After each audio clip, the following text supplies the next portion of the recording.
The Velix Dominion had conquered 47 star systems in the last century. Commander Talvik stood on the bridge of his flagship, watching the blue planet called Earth rotate slowly beneath him. This would be conquest number 48. He felt no excitement.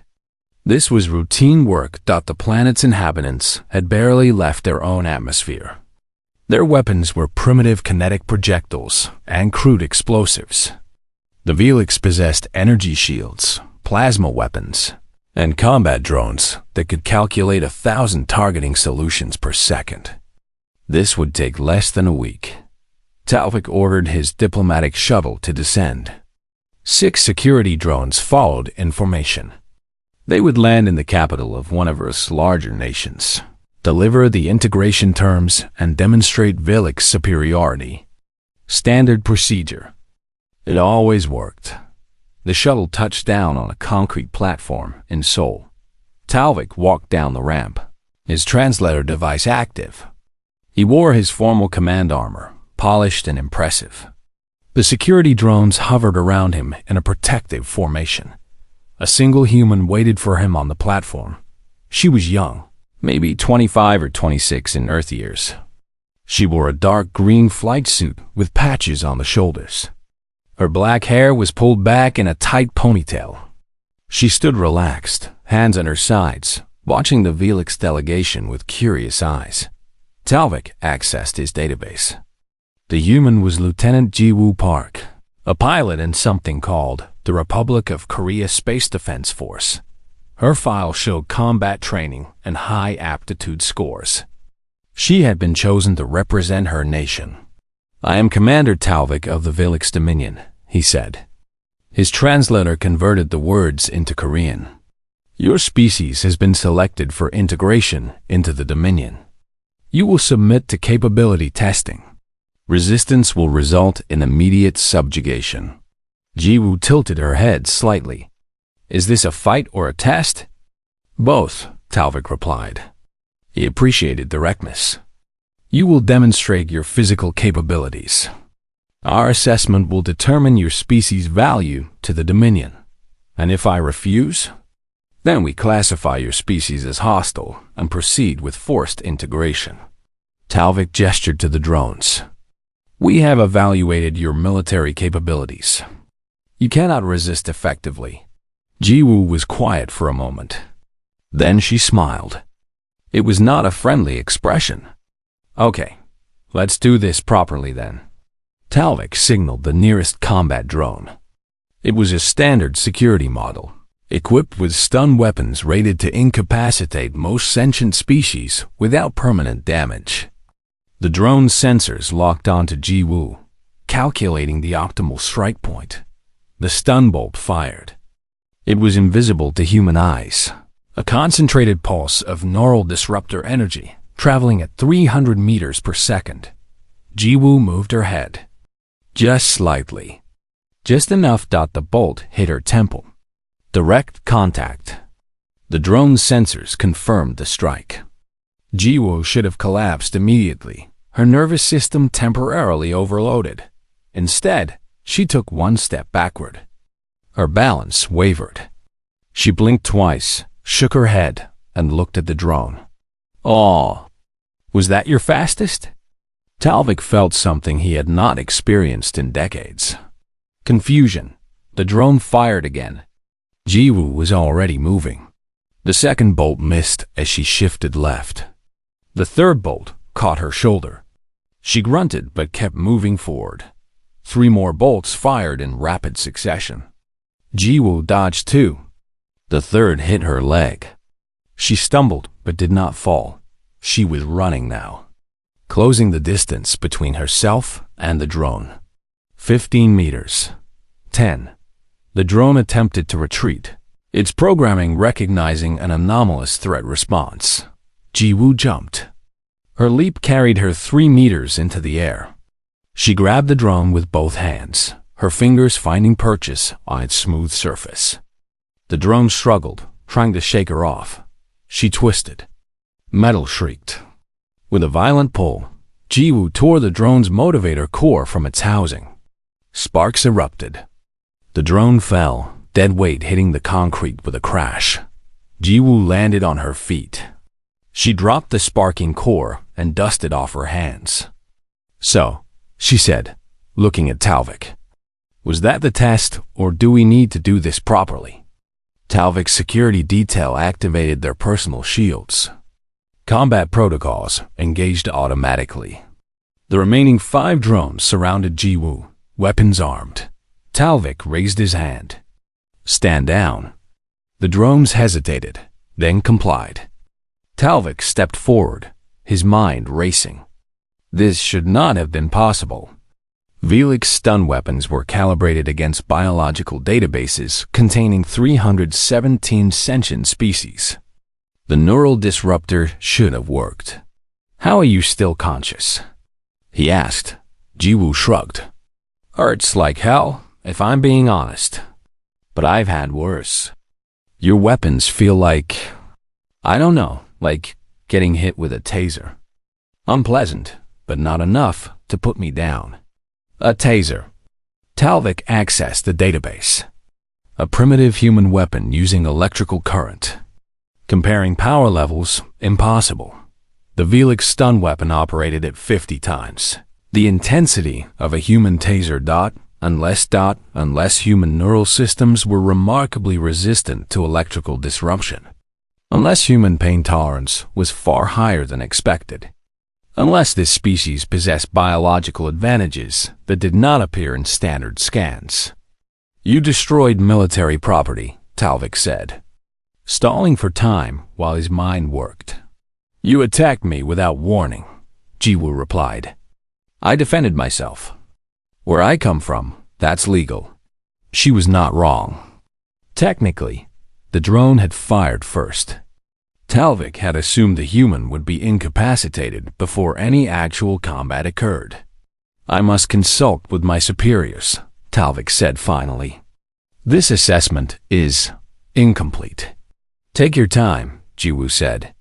She walked to a nearby bench and sat down, apparently unconcerned. "I'll be here." Talvik returned to his shuttle. As it lifted off, he watched the human through the viewing port. She had pulled out a small device and was looking at it, completely relaxed.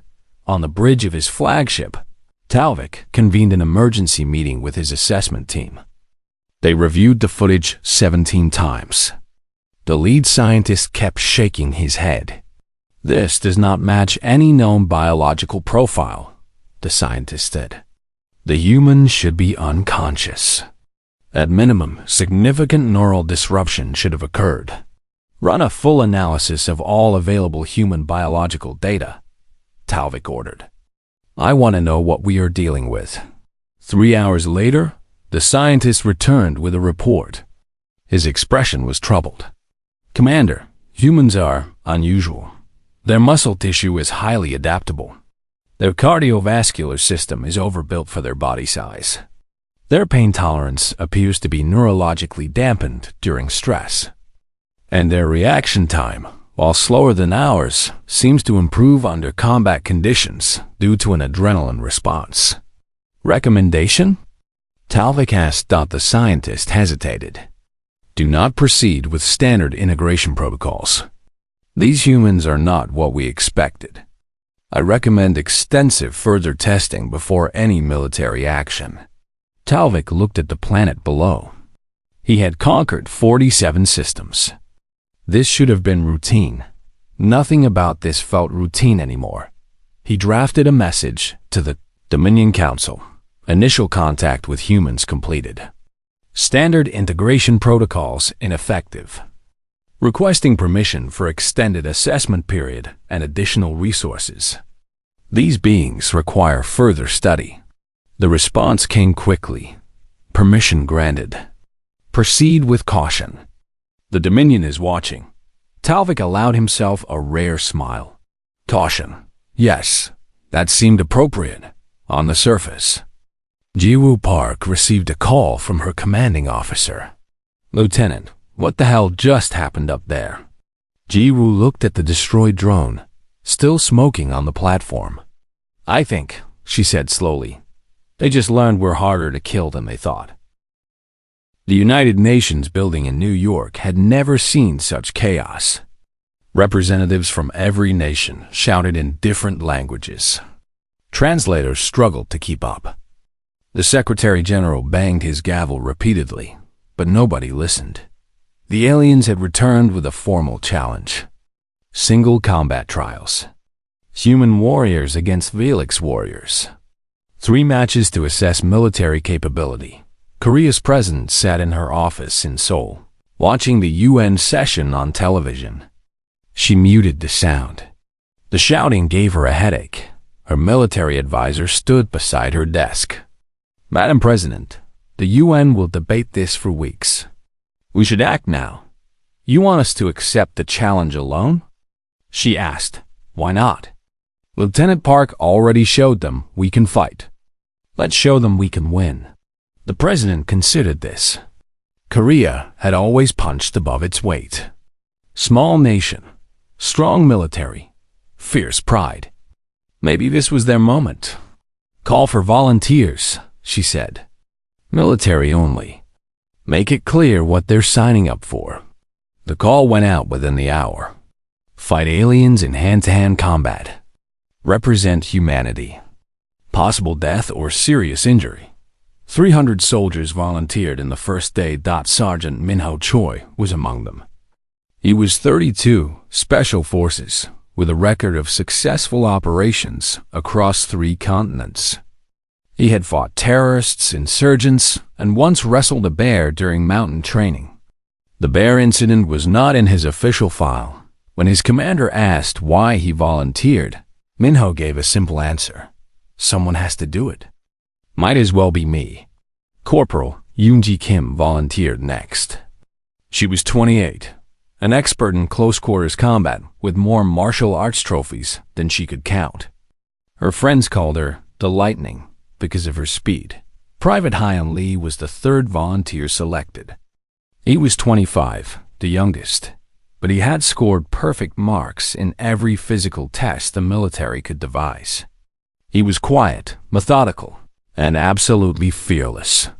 The 3 soldiers flew to Seoul. They met Ji-woo Park, who had become something of a celebrity. She smiled when she saw them. "Welcome to the Alien Fighting Club," she said.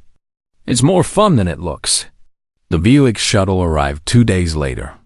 This time, Commander Talvik brought scientists and combat specialists. He also brought Zendros, the Velix champion fighter. Zendros was tall and thin by human standards, with gray skin and 4-fingered hands. But his body was augmented with combat implants. Neural accelerators gave him reaction times of 0.03 seconds. Muscle enhancers increased his striking power beyond his natural strength. He had fought on 30 different worlds and never lost. The combat arena was set up in an empty warehouse. No weapons, no armor, just 2 fighters in a mat. Minho stepped onto the mat first. He wore simple workout clothes. He bowed respectfully to XENDROS. XENDROS did not bow back. He simply waited for the signal to begin. The referee, a neutral Velix official, raised his hand. "Combat begins when I drop my hand. Fight until one submits or is incapacitated." The hand dropped. Zendros moved like water. One moment he was still. The next he was inside Minho's guard with a strike aimed at the solar plexus. The blow landed with precise force. Minho grunted and stepped back. His eyes watered. That hurt. A lot. XENDROS followed up with a combination. 3 strikes in 2 seconds, each one perfectly placed. Ribs, kidney, jaw. Minho blocked 1. Took 2. His vision blurred for a second. The Velix observers made notes. The human was tough, but Zendros was clearly superior. This would be over soon, but Minho did not fall. Instead, he smiled. "Good," he said. "Now I know what you've got." He surged forward. His style was not elegant. It was brutal and direct. He threw heavy punches, accepting hits to land hits. Zendros dodged most, but Minho was learning his patterns. 3 minutes into the fight, Minho caught Zendros with an uppercut. The Velix warrior's head snapped back. He stumbled. Minho pressed the advantage. He grabbed Zendros in a clinch, using his weight advantage. The Velix was lighter, faster, but Minho was heavier and stronger in raw terms. They grappled. Zendros tried to use leverage and technique to escape. Minho used brute force and endurance. 5 minutes.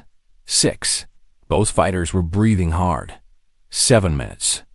Zendros landed a perfect strike to Minho's temple. The kind of hit that should end a fight. Minho shook his head and kept fighting. 8 minutes. Minho got Zendros in a joint lock, a hold he had used in Brazilian Jiu-Jitsu tournaments. He applied pressure slowly, carefully, giving Zendros time to submit. Zendros tapped out. The warehouse erupted. The Korean observers cheered. The Velix observers sat in stunned silence. Talvik watched Zendros limp off the mat. His champion had lost. To his species, they had dismissed as primitive. How much pain can humans tolerate? He asked his chief scientist. We are still calculating, the scientist replied. But it appears to be significantly higher than any species we have encountered. The second match began an hour later. Yoonji faced a Velix speed specialist named Kern. This Velix was smaller, faster, and female by their species standards. The fight was beautiful to watch. Kern moved like a ghost, her strikes coming from impossible angles. Yoonji matched her speed, barely, using prediction and instinct to compensate for slower reaction time. They traded blows for 12 minutes. Yoonji lost by decision, but Kern required medical attention afterward. 3 fractured ribs and a dislocated shoulder. Your people hit very hard, Kern said to Yoonji as medics worked on her. You hit hard too, Yoonji replied, nursing her own bruises. Good fight. The third match was between Hyan and a Velix endurance specialist. The fight went 23 minutes before both fighters collapsed from exhaustion simultaneously. The referee declared it a draw. After the matches, Talvik gathered his team. They reviewed the data in silence. Analysis? He finally asked. His chief scientist pulled up charts and graphs.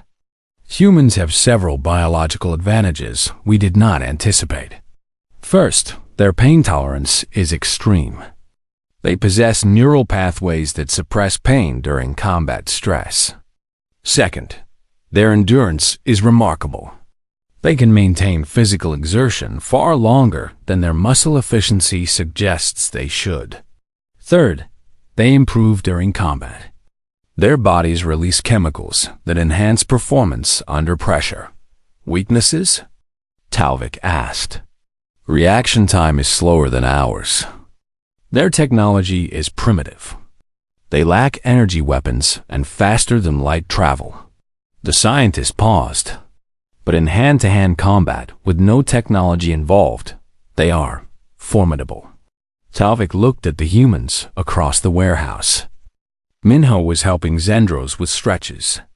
Yoonji and Kern were comparing fighting techniques. Hyan was sharing water with his opponent. They show respect to worthy opponents, Talvik observed. Yes, his cultural specialist said. They have strong warrior traditions. Honor, courage, sacrifice. These are important values to them. Talvik made a decision. No forced integration. I am recommending to the Dominion Council that we approach humans as potential partners, not subjects. His staff exchanged glances. This was unprecedented. Sir, the council may not approve, his second-in-command said. Then I will make them understand, Talvik replied. These humans are not like other species we have encountered. They are dangerous, yes, but they are also honorable. We could use allies like that. He walked across the warehouse to where the humans stood. Jiwoo saw him coming and straightened. Commander, she said. Good matches today. Yes, Talvik agreed. Your people fight well. I have underestimated you. Most people do, Jiwoo said with a slight smile. We're used to it. I wish to propose something different, Talvik said. Not integration, partnership. The Dominion has enemies. Threats that require warriors. Your people could serve with honor, as equals. Jiwoo looked at Minho, Yoonji, and Hyan. They nodded. We'll need to talk to our governments, she said. But I think we can work something out. Talvik felt relief, another unfamiliar emotion. Good. I will contact my superiors. This may take time. We're patient, Minho said. But not too patient. Talvik understood. Humans wanted respect, not subjugation. They wanted partnership, not conquest. Perhaps, he thought, this was the beginning of something new for the Dominion. Something better. The Velix Science Directorate ship arrived in Earth orbit 3 weeks after the combat trials. It was massive, built for research rather than war. Inside were laboratories, medical bays, and enough scientific equipment to study an entire planet. Led, researcher Calnus descended to Seoul with a team of 20 scientists. He was old by Velix standards, nearly 400 cycles, and he had personally examined the biology of 137 different species. He expected humans to be interesting but ultimately explainable. He was wrong. The Korean government had agreed to allow volunteer testing. No invasive procedures. No permanent harm. Full transparency on all results. Dr. Sora Bay was the first civilian volunteer. She was 31, a biochemist who had competed in the Olympics as a marathon runner before pursuing science. She understood the human body better than most and wanted to see how the Velix understood it. 20 soldiers also volunteered, including Lieutenant Jiwoo Park. They wanted to know what made them different. The testing began simply. Basic scans, blood samples, tissue biopsies. Calnus worked methodically, comparing human data against the Velix biological database. The first anomaly appeared in the muscle tissue analysis. This makes no sense, Calnus said to his assistant. Human muscle fibers tear during use, constantly. This should be debilitating. But they heal, his assistant pointed out. Look at the repair rate. The tears trigger growth responses. The muscles rebuild stronger than before. Calnus studied the data. Humans got stronger by damaging themselves. It was inefficient, wasteful of energy, but undeniably effective over time. The cardiovascular system was next. Calnus ran the volunteers through standard exercise protocols. Their hearts are oversized, he observed. Blood oxygen capacity is higher than necessary for their resting metabolism. They evolved as persistence hunters, Sora explained when asked. She spoke through a translator device. Our ancestors chased prey for hours until the animals collapsed from exhaustion. We needed big hearts and efficient cooling. Calnus looked at her sweat glands. Humans could cool themselves through evaporation across their entire skin surface. Most species could not do this. It was an elegant solution to heat management during extended activity. But the neural testing revealed the biggest surprise. Calnus designed a pain tolerance assessment. Controlled electrical stimulation, gradually increasing in intensity. Most species tapped out at level 5. The maximum was level 10, considered unbearable by 98% of tested species. Jiwoo Park reached level 8 before asking to stop. That's enough, she said. I get the point. Marine Captain Doyen Han, one of the soldier volunteers, reached level 9. How are you doing this? Calnus asked, fascinated and disturbed. Mind over matter, Doyen said, breathing hard. Pain is just information. You can choose how to respond to it. Calnus ran brain scans during the test. Human neural activity showed something remarkable. Under stress, their brains released a cocktail of chemicals: adrenaline, endorphins, norepinephrine. These chemicals suppressed pain increased focus, and enhanced physical performance. They drug themselves naturally, Callis said to his team. During combat or crisis, they become more capable, not less. The cognitive testing was equally revealing. Callis designed puzzles and problems, measuring processing speed and accuracy. In normal conditions, Velix scored higher. Their brains worked faster, more efficiently. But under pressure, under time constraints, under stress conditions, the humans improved. Look at this, Callis showed his team. This human, Private Taijin Yu, solved the emergency scenario faster than any Velix subject. How? They studied the brain scans. Taijin's brain showed massive activity in the prefrontal cortex. Pattern recognition. Intuitive leaps. He was not calculating the answer. He was feeling it. Humans evolved as social hunters, Sora explained. We needed to read situations quickly, predict what others would do, make decisions with incomplete information.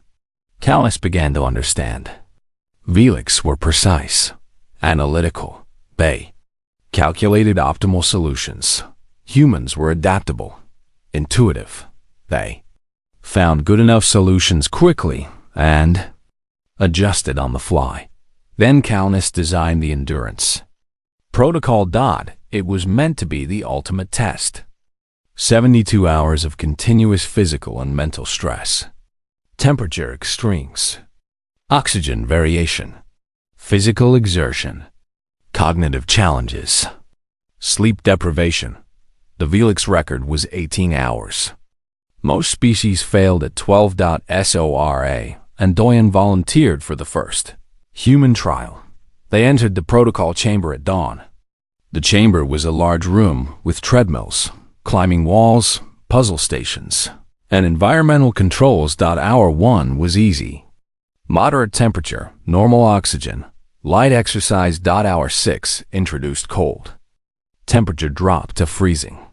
Sora and Doyen kept moving to stay warm. Hour 12 added heat. Temperature spiked to 40 degrees Celsius. Both humans were sweating heavily, but still functional. Hour 18. This was where most Velix subjects collapsed. Sora and Doyen were tired. Very tired. But they kept going. Callis watched, expecting them to quit any moment. Hour 24. A full day. Both humans were clearly exhausted. But they talked to each other, encouraged each other, and kept moving. They used social bonding to maintain morale, Callis observed. Fascinating. Hour 30. The cognitive puzzles became harder. Doyen was actually solving them faster than at hour 1. His brain had adapted to the stress hormones. Hour 40. Sora started singing. Traditional Korean songs, running songs, anything to keep her mind occupied. Hour 48. 2 full days. Both humans looked terrible. Dark circles under their eyes. Movement slower, but still conscious. Still functional. Callis checked and rechecked his equipment. This should not be possible. Hour 60. Doyen stumbled and fell. Callis prepared to end the test. But Doyen got back up, laughed, and kept going. Hour 72. The protocol ended. Sora and Doyen collapsed onto the floor, completely exhausted. Medical teams rushed in. Both humans were dehydrated, sleep-deprived, and physically drained. But otherwise healthy. Can we eat now? Sora asked weakly. I'm starving. Callis stood outside the chamber, staring at his data. He ran the numbers 3 times. The conclusion was unavoidable. Humans were biological anomalies. They were not the fastest species, not the strongest, not the smartest in pure processing power. But they combined endurance, adaptability, pain tolerance, and social cooperation in ways no other species did. He called a meeting with Commander Talvik, who was still in orbit. Your assessment? Talvik asked. Humans are unprecedented, Callis said. They can endure conditions that would kill most species. They improve under pressure. They support each other to achieve things individuals could not do alone. And they possess a psychological trait I have never encountered before, which is stubbornness, Calnus said. They refuse to quit, even when quitting is logical. They will endure incredible suffering for abstract concepts like honor, duty, or loyalty. Talvik absorbed this information. Can they be integrated into Dominion forces? Not through conquest, Calnus said firmly. They would resist until death. But as volunteers, as partners, they could be the most valuable warriors in the galaxy. Write your report, Talvik said. Make it clear to the Council.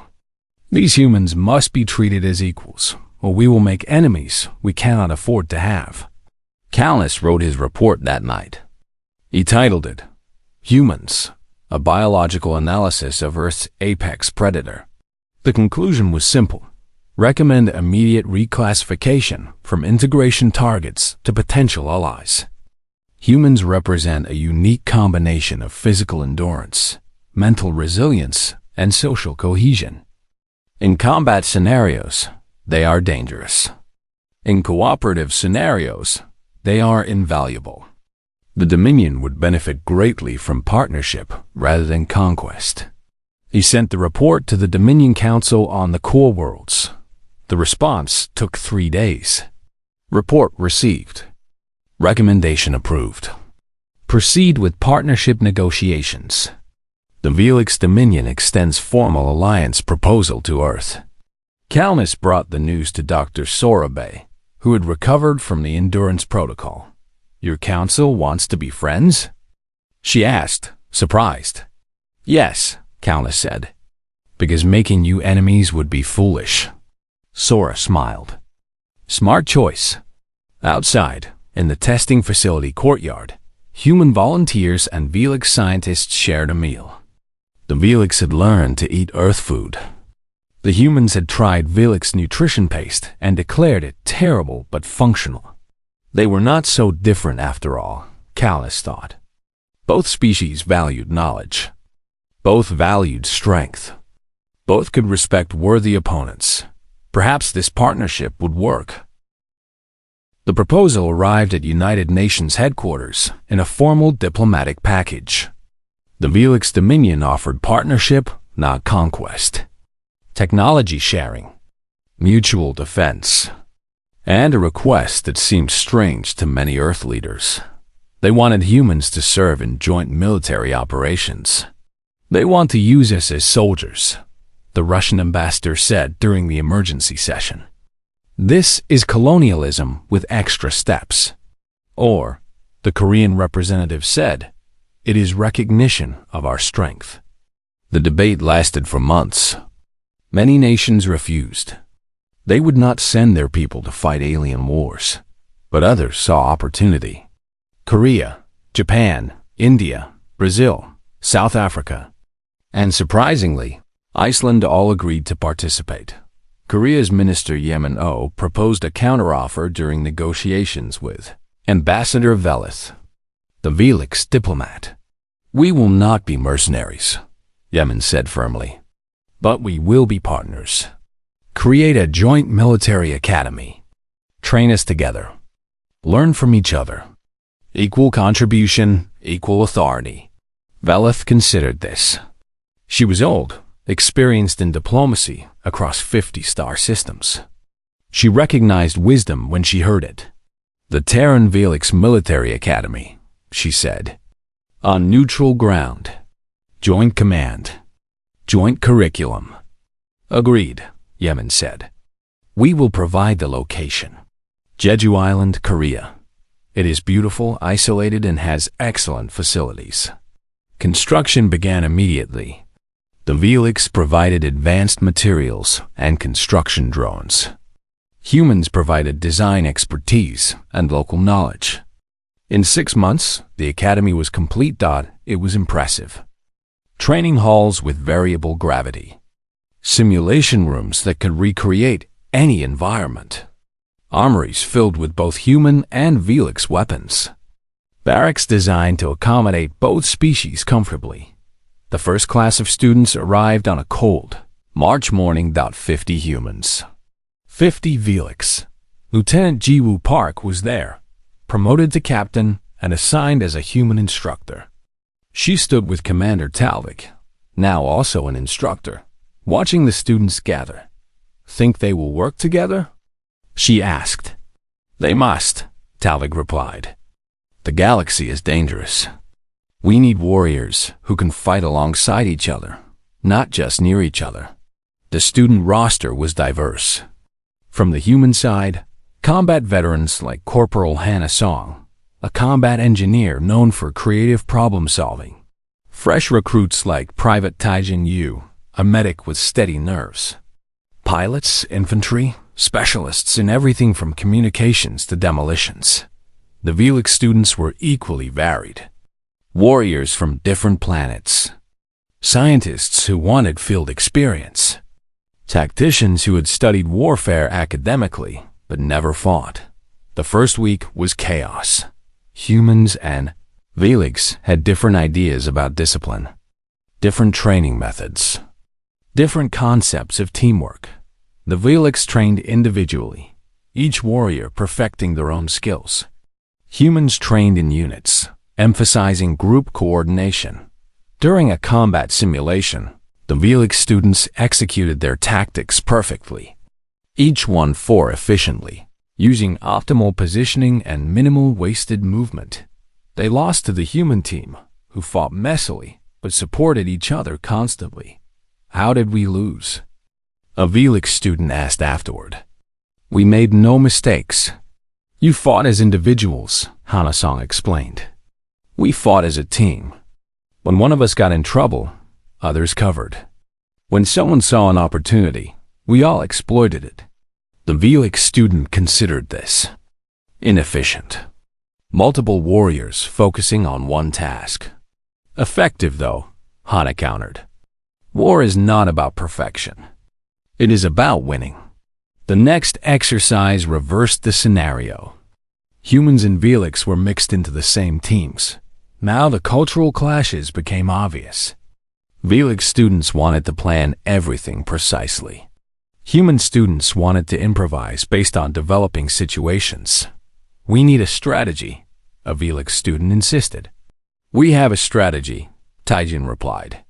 Hit them fast and adjust as needed. That is not a strategy. That is barely a plan. Exactly. Plans never survive contact with the enemy anyway. Jiwoo and Talvik watched from the observation room. They are struggling, Talvik said. Good, Jiwoo replied. Struggle builds character. But she knew they needed to bridge the gap. She called a meeting with all students that evening. You are all here because you are good at what you do, she said. But being good individually is not enough. You need to learn from each other. She pointed to a Velix student. Your people are precise. You calculate odds. You minimize risk. This is valuable. Then she pointed to a human student. Your people are adaptable. You improvise. You take calculated risks. This is also valuable. Together, Talvik added, you can be better than either species alone, but only if you respect each other's strengths. The breakthrough came during a zero-gravity combat simulation. The scenario was a hostile boarding action. Mixed teams had to capture a simulated enemy ship in zero gravity. While under fire, Hana's team included 3 humans and 2 Velix students. She planned to lead them personally, but one of the Velix, a tactician named Relvik, had better ideas about zero-gravity maneuvering. The air ducts, Relvik said, pointing at the ship's schematic. Standard design. We can bypass the main corridor defenses. Can we fit? Hana asked, looking at the narrow passages. Velix can, humans will have difficulty. Then Velix go through ducts, Hana decided. Humans provide distraction at main entrance. When you are in position, we breach together from 2 sides. It was not the human way. It was not the Velix way. It was something new. The exercise went perfectly. Velix students moved through the ducts with precision. Human students attacked the main entrance with aggressive tactics. When both teams struck simultaneously, a simulated enemy collapsed. Jiwoo watched the playback with Talvik. "They learned," she said. "They adapted," Talvik agreed. Over the following months, the academy developed its own culture. Not human, not Velix. Something hybrid. Students learned Velix weapons handling and human hand-to-hand combat. They studied Velix tactical theory and human military history. They ran simulations that combined both approaches. The instructors were surprised by some developments. Humans started using Velix precision planning for complex operations. Velix started using human-style aggressive tactics when speed mattered more than perfection. Private Taijin Yu became close friends with a Velix medic named Thelia. They studied trauma medicine together, combining human emergency field treatment with Velix advanced healing technology.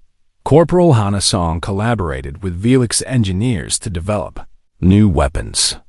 She brought creativity. They brought technical knowledge. Together they designed tools neither species had imagined alone. The final examination was brutal. All students participated in a 72-hour field exercise. Mixed teams. Minimal supplies. Objective: capture an enemy position, defended by instructor-controlled drones and automated defenses. It was designed to be nearly impossible. Jiwoo led the defending force. She knew human tactics inside and out. Talvik knew Velix tactics equally well. Together, they had designed a defense that should stop any conventional assault. The students attacked at dawn on the third day.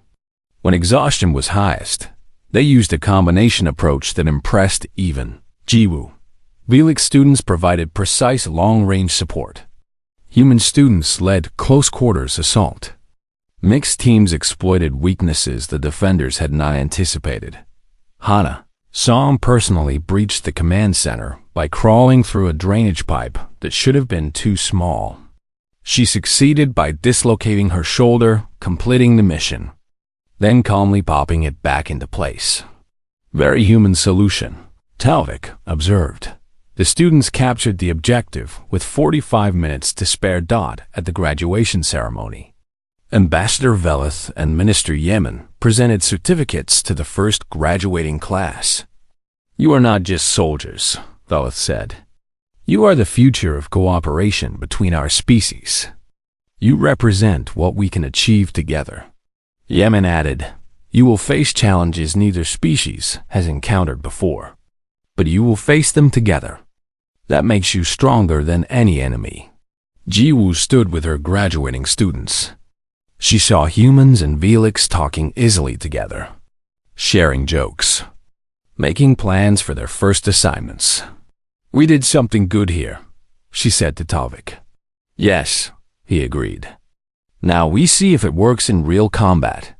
Neither of them knew that test would come sooner than expected. The Vrin swarm was already moving toward Dominion space, and the Academy graduates would be humanity's first real test as galactic warriors. The alert came at 3 in the morning.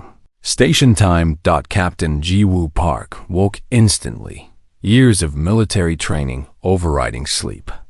Her communicator was flashing red. "Emergency priority. All Academy graduates report to briefing room immediately," the message said. "This is not a drill." She dressed quickly and ran to the briefing room. Other graduates were arriving from all directions, human and Velix alike. They looked confused, worried, but ready. Commander Talvik stood at the front of the room beside Ambassador Velith. Both looked grim. 6 hours ago, Velith began without preamble. The Vrin swarm attacked the mining colony on Tarsus 4. 40,000 Velix civilians are trapped. The colony's defenses have fallen. A hologram appeared, showing the planet. Red markers indicated Vrin positions. They had overrun most of the colony. "The nearest Dominion fleet is 3 days away," Talvik continued. We are 8 hours away. We have one fast attack ship available. You want us to go, Jiwoo said. It was not a question. Yes, Vala said.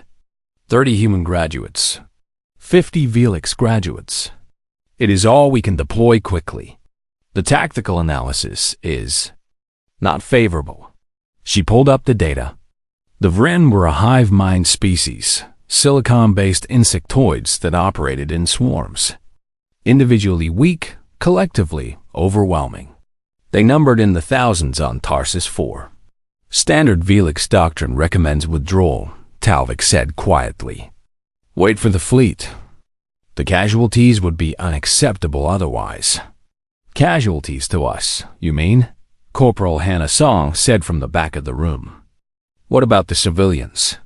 Probability of civilian survival after 3 days is less than 10%. Talvik admitted. The room fell silent. Private Taijin Yu spoke up. So we go now, or we let them die. Yes, Vala said simply. Jiwoo looked around the room. She saw fear in some faces, both human and Velix. But she also saw determination.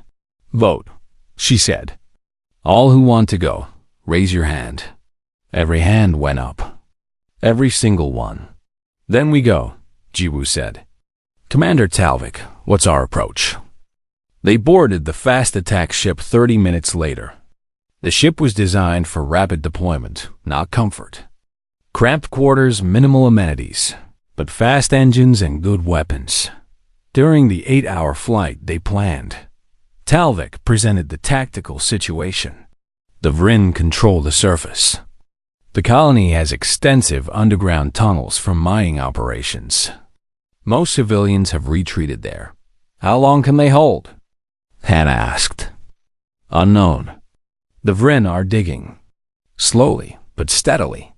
Jiwoo studied the colony map. The underground tunnels were a maze, but that gave her an idea.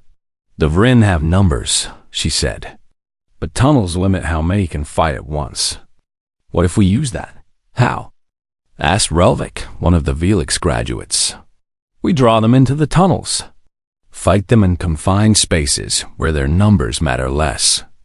Meanwhile, Velix teams with long-range weapons provide support and evacuate civilians. Talvik ran calculations. Casualties would be high for the tunnel teams.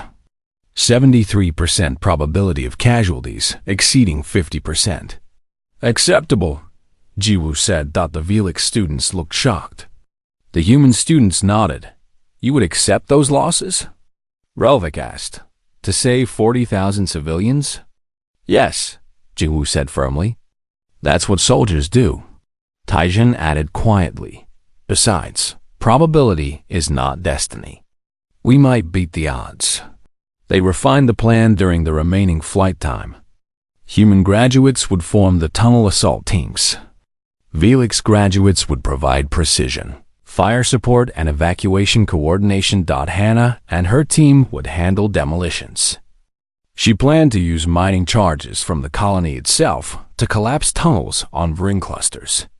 Trap them in their own tunnels, she explained. Poetic justice. The ship dropped out of faster-than-light travel above Tarsus 4. The planet was gray and rocky. Its surface scarred by mining operations. Vrin ships were visible in orbit. But they were transport vessels, not warships. The fast attack ship's weapons destroyed 2 before the others scattered. We had a landing window, the pilot announced.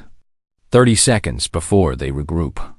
The ship dove toward the planet's surface, landing hard near the colony's main entrance. The ramp dropped and warriors poured out. The Vrin were waiting. They looked like massive ants, each one the size of a large dog, with crystalline exoskeletons that reflected light. They moved in perfect coordination, hundreds of them surging toward the landing zone. Velix graduates opened fire from elevated positions. Plasma bolts cut through Vrin ranks. But more kept coming. Jiwoo led her assault team forward. 20 humans, armed with a mix of human and Velix weapons, running straight into the swarm. The Vrin hit them like a wave. Close combat was chaos.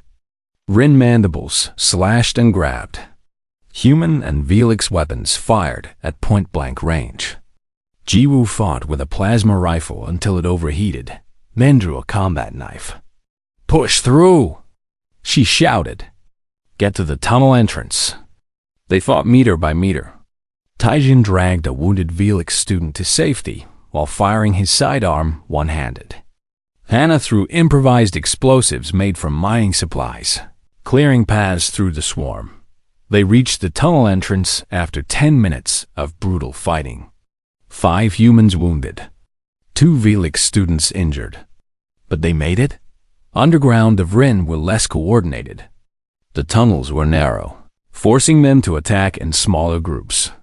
Jiwoo's team split into 3 groups, each taking different tunnel branches. Their job was to draw Rin deep into the tunnel system while Velix teams evacuated civilians. Hana's demolition team worked methodically. Place charges. Wait for Rin to pursue. Detonate. The tunnels collapsed, burying hundreds of Rin. "This is working," she reported over comms. "But we are running out of explosives." "Make them count," Jiwoo replied. She was 3 tunnels deep, fighting a running battle against Rin that just kept coming. Her team was down to 12. They were exhausted, wounded, and nearly out of ammunition, but they were still fighting. Above ground, Velix teams had evacuated 17,000 civilians. Transports were lifting off regularly, flying to the fast attack ship in orbit. "We need more time," Relvik reported to Talvik. "There are still 20,000 civilians in the deep tunnels. The human teams cannot hold much longer," Talvik said, watching the tactical display. Biometric readings showed extreme stress levels. "Then we adapt," Relvik said. He had learned from humans. "Send Velix reinforcements into the tunnels. Mix the teams. Humans fight. We evacuate from behind them." It was not standard Velix doctrine, but it worked. Velix graduates joined the tunnel fighting. They brought fresh ammunition and medical supplies. They helped carry wounded. They fought alongside humans in the cramped darkness. 4 hours into the battle, Jiwoo's rifle finally died. She picked up a piece of broken mining equipment, a metal bar about 1 meter long. "Really?" one of her teammates asked. "It works," she said, and proved it by hitting a Rin hard enough to crack its carapace. 5 hours. Hannah's team had collapsed 7 major tunnels. The Vrin advance slowed. 6 hours. 35,000 civilians evacuated. Taijin had treated 43 wounded, both human and Velix. He was running on stimulants and stubbornness. 7 hours. The Velix fleet arrived in system, sending reinforcements to the surface, but Jiwoo's team was trapped. They had pushed too deep, and Vrin had collapsed the tunnels behind them. "We are cut off," she reported calmly. "Continue evacuation. We will find another way out." "Negative." Talvik's voice came over the comm. "I am coming to get you." "That's not tactically sound," Jiwoo said. "I learned from humans," Talvik replied. "We do not leave people behind." He led a rescue team through an alternate tunnel system. They fought through Vrin positions, taking casualties, but not stopping. When they found Jiwoo's team, there were 8 humans left, all wounded. "Still fighting." "Took you long enough," Jiwoo said with a tired smile. The final evacuation happened under covering fire from the newly arrived Velix fleet. The Vrin retreated when faced with orbital bombardment. All 40,000 civilians were saved. The cost: 7 humans dead, 16 seriously wounded, 3 Velix dead, 11 wounded. On the fast attack ship returning to base, the graduates gathered in the mess hall. They were exhausted, bandaged, traumatized, but they had one. Fleet Admiral Corthan of the Velix Dominion reviewed the battle report personally. He sent a message to the Dominion Council. "The Terran Velix Academy has proven its worth. The Joint Force saved 40,000 lives against impossible odds." Request formal recognition of the Terran-Velix Alliance and expansion of the Joint Forces Program.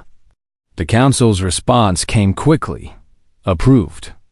Earth is granted full partnership status in the Dominion. The alliance is formalized. Ambassador Valith delivered the news to Earth's governments. They were offered a seat on the Galactic Security Council. Minister Yemen accepted on behalf of the participating nations. In the Academy. Medical Bay. Jiwoo sat with Taijin and Ha. They were watching the news coverage. "We are famous," Hana said. "First humans to fight in an alien war." "First humans to win an alien war," Taijin corrected. Jiwoo was quiet. She was thinking about the 7 who did not come back. Good soldiers. Good people. Was it worth it? She asked quietly. 40,000 people are alive because of us, Taijin said. Yes, it was worth it. Commander Talvik entered the medical bay. He looked at the 3 humans. "I came to say thank you," he said. "And to apologize. For what?" Jiwoo asked. "For underestimating you. When I first came to Earth, I thought you were primitive.